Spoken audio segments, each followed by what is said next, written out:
I guess like when you're a little bit younger, like 20s, maybe like teenager kind of thing, or like, Most definitely. Now, the women that I attract now is, well, most of them are a lot older, mature, but I also attract younger women as well too, because I get this saying all the time, yeah, you got a baby face, or like when I tell women I'm 37, they're like, nah, you're not 37. I'm like, yeah, I'm 37. So it's like, at this point in time, I think right now I'm at a point where I could date down, but I rather not because I just like a little grown woman that kind of got it together a little I bit. feel you. We'll Do see. you feel 37?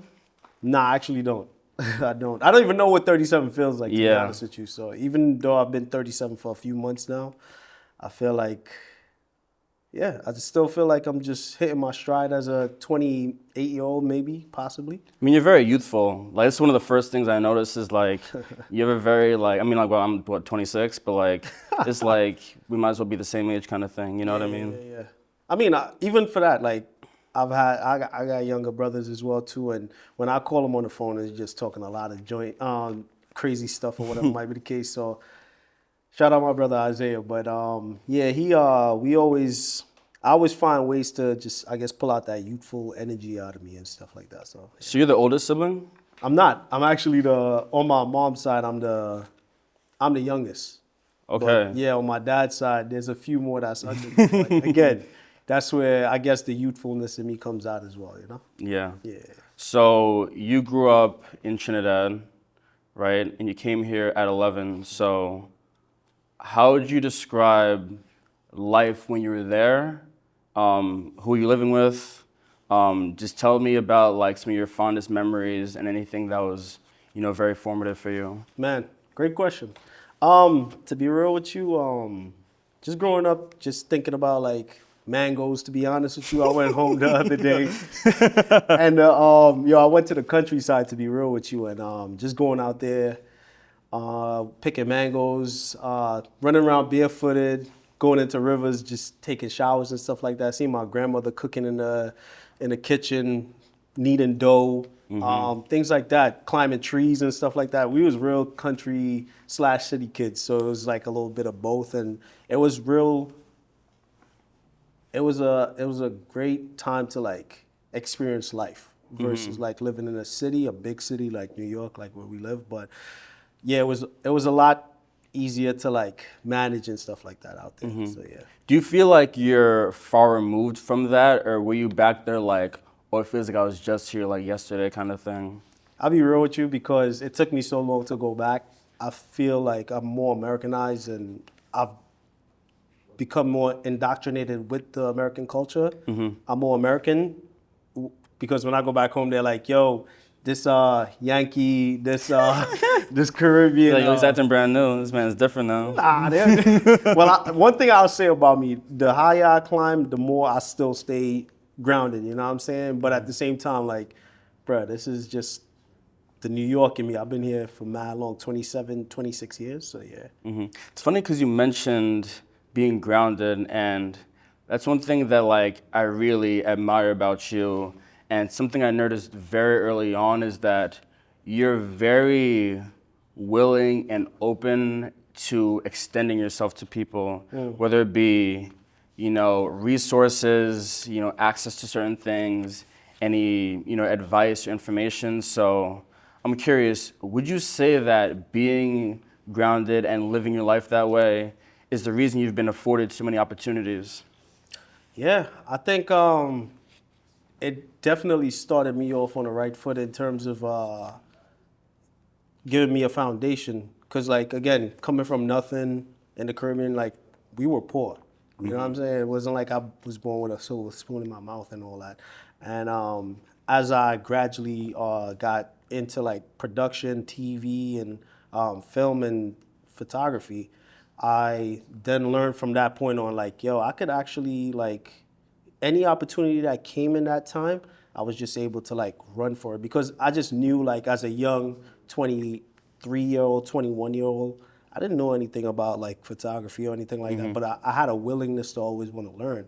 And from that willingness, I always took those opportunities to like, if anybody was doing a shoot or like anybody said, "Hey, E, can you?" I was always there to like lend my best foot or whatever might be the case. Even to when we did the cipher the other day, it was just like, hey, guys needed an actor. I was like, all right, I'll do it. You know what I'm saying? Like it was just something for me to just jump in and just say I'll do it, and just put my best foot forward. But to circle back to what you were saying, it also gave me the opportunity to say, hey, if I could do it, someone else might need a helping hand and a hand up. And if anybody that's younger than me, or even just that doesn't know the business or whatever might be the case, I'm always willing to just say, hey, let me help you out with this, man. Let me tell you how I got in, or what I had to do, or whatever might be the case. So yeah, that's pretty much it. So you were 21 when you first picked up a camera?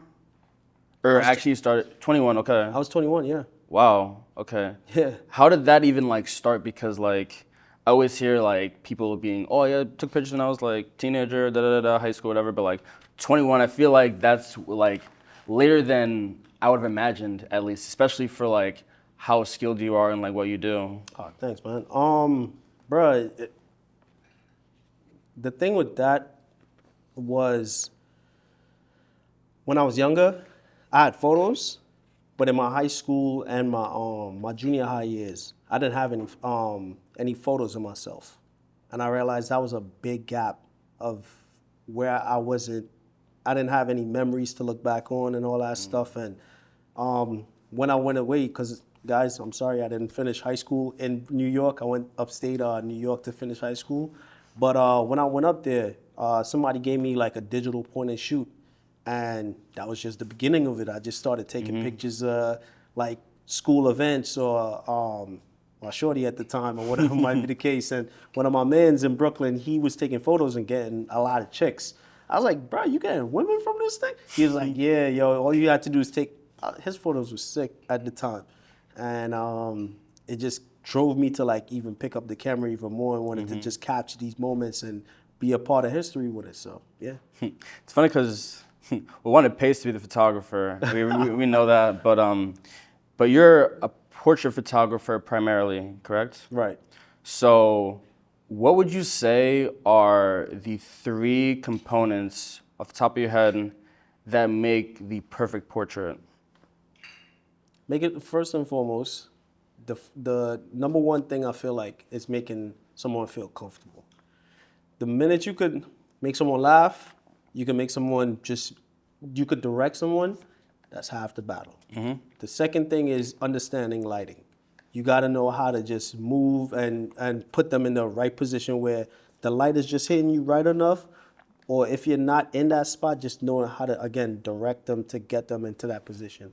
And then the third thing is just being confident in how you work, how you shoot, how you build with someone. Build on your technical side of just knowing the other aspect of it. So you gotta have a technical background. I love that you mentioned emotion first and foremost, because your photos are almost 4-dimensional because of the emotions that you see. And when you think of people saying a picture tells 1,000 words, like it's literally doing that. You know what I mean? Like Right. It's very clear that like the person's like, okay, like they're being themselves. You know, there's a difference between like a class photo and like like this is a picture of me that like represents who I am kind of thing. Right. You know, you do a very good job at telling people stories through like photos. Thank you. I would say. That. Thanks, man. I would say for sure. So what would you say was the moment that you said, okay, I went from I'm a good photographer to, oh, I'm like nice with this kind of thing? I think what got me to that point was back to the technical side, just knowing how to be technically savvy with the camera, knowing when to capture that right moment, Right. and then on top of that, just being comfortable with talking to people while you're doing both and not sweating it. Because most of the time, some people, when they get in camera, they don't know how to pose someone, or they'll tell them, I just want to focus on the technical side. But just me being able to do both, I think got me in the right direction. Yeah. So for the people that are going to watch this, that see everything you do, without giving out too much of your sauce, what's something that you would say technically, you mentioned lighting, but is there anything you can speak to technically that really made the difference? With lighting? Uh, I mean, I guess that is the answer then, right? Really, is it just lighting that you it's, say is the biggest difference that you've had, I or? mean, I think it's just a mixture of everything. Just being able to just be able to just connect with people and tell stories with these images as well too. Like just having those moments where, how did he get those, or like why did he shoot it this way, or like what was his thought process of doing this, or even if it's for me, I'm pretty simple. I don't try to do anything super intricate yet. Okay. But I think just even doing super simple stuff sometimes, it just mastering to just the craft of just being simple and just getting your point across without saying too much or doing too much. You know what I'm saying? So, You said yeah, so like, what do you want to like get into that's more intricate? with that, it would just be more like just adding more layers to the images, or just creating more of a, like you were saying, 3D dimensional kind of vibe, like where these things almost look like you want to call. Now you say people are saying that AI is taking over. Nah, photographers is still Yeah. running it, and just you still being a student of the craft. So like I said, I just want to add more layers to what I do, and I see the thought process is just all about mastering it now and just taking it to the next level. I think there's more to come, but it's just brace yourself. Yeah. Yeah. Just to speak a little bit on what you're working on, what would you say is something that, we can look forward to seeing from you in the future? Like, is there any projects you're currently working on that you can speak to a little bit? Again, without, spoiling anything. Right now, it's just being a student and learning as much as I can. So that's where I'm at right now. And what I would love to work on in the upcoming months would be just taking more portraits of people, and also just getting my landscapes and just finding other interesting aspects of photography that I do enjoy, even though I've been doing this for a long time. I think now that I'm mastering what I'm good at, I want to see what else I can add to it. So now I can say, hey, besides just photography, this type of photography, I also do this. You know what I'm saying? So I might do food, or I might do your dog. Pause. But yeah, I don't know, that's pause. It's a whole different criteria in itself. but yeah, so it's just like just getting into like just doing more, just trying to add more layers to me as a Yeah. photographer. So yeah. All right, so I want to highlight some of your accolades and talk about those. So you're an Emmy Award winner, Yes. 3-time Emmy Award winner, actually, for your work on Good Morning Football. I want you to take us back to that moment when you won the award. What were your initial feelings, and did the gravity of that accomplishment hit you all at once? Man, let me tell you, when I got when I found out that I was getting an award, I was like, all these years of just me getting either, whether it's yelled at by a director, or like someone telling me like, oh, yo, you didn't do this right, or you didn't, the host not knowing how, when I initially got into TV, not knowing anything, to now like I'm accepting an award for like my technical skills on camera, and people understanding like you did something way beyond like somebody else that does it as well. It just was an eye opener, and then I had to call my mom and just let her know like, hey ma, like this is something that I'm mastering, or I'm getting better at. So it really felt really good to bring something home that's tangible to my parents, and just celebrated it with them and whatnot. Was that a goal of yours, or did it kind of just like, It fell in my lap, bro. yeah? I didn't even know that was even possible. I didn't work towards it. I didn't have any aspiration to get anything like that. I just was like head down, just working. That's definitely, that accomplishment is a testament to you speaking on, one, being a student of the craft, and two, taking it project by project and understanding that if you focus on the craft, then you look up and you're a lot further along than you might even expect, because like, as you said, like it kind of fell into your lap, and that's really what happens when you're just focused on understanding, all right, how do I better myself every single day? Yeah. How do I learn from every single project, every opportunity? How do I keep on, being a student? Right. Right. So With that award, though, what kind of opportunities were you afforded from that? Oh man, just doing more, working on more productions. Like now you got someone that has an accolade that's on set with you. He has technical skills, he has drive, and he has leadership. So it just brought me onto more projects where people were like, "Hey, we need you to do this," or I need that guy. yeah, commercials, or more entertainment stuff. So, and then with that, I went to start studying Steadicam, and again, back to being a student, and that brought me a lot more gigs as well too. That's why I was able to win an award with Good Morning America, Good Morning Football, and well, two with Good Morning Football. So that's where that came in from. So you just gotta keep striding and just working.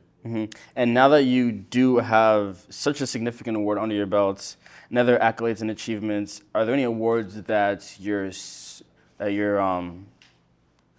that you kind of have in your mind, like, okay, like now I want to get to this now? I'll be real, no. No. Not at this point. I mean, if there's anything that I want to work on, it's just working with more people and just being, that'll be an award for me in itself. Like just doing more work on bigger projects and being around like-minded individuals. That'll be an award for me. Like just being understood for like, yo, this guy enjoys the craft and just does it for the love, as well as, you know what I'm saying? If the accolades come, I'll take it, but I literally just go ahead first and just work hard. Yeah, I was gonna say it's so interesting how you're not even remotely focused on like the awards at all. It's just something that kind of comes with the territory. It feels like with you, right? Yeah, yeah. If anybody else wants to work, let's do it. And just kind of closing statements from you. What can we expect from you for just the rest of 2025? Working with more projects. Acting soon in my first debut. Oh, yeah, acting out too, that's video. true, yeah. Yeah, in my first video, doing more interviews. Hopefully on shoots with more people and just doing more headshots as well too. It's so much more things that I could say is down the pipeline, but at this point in time, those are the things that I want to significantly have stand out and just continue building off of those right now. Awesome. Well, we look forward to seeing more from you. Eshama, it's been real, my boy. My boy, appreciate that, man. Yeah. Yeah. Cut. Done with the first one. Y'all ugly on the All this lightning shit, niggas think it looks like ugly. It's crazy. Say what?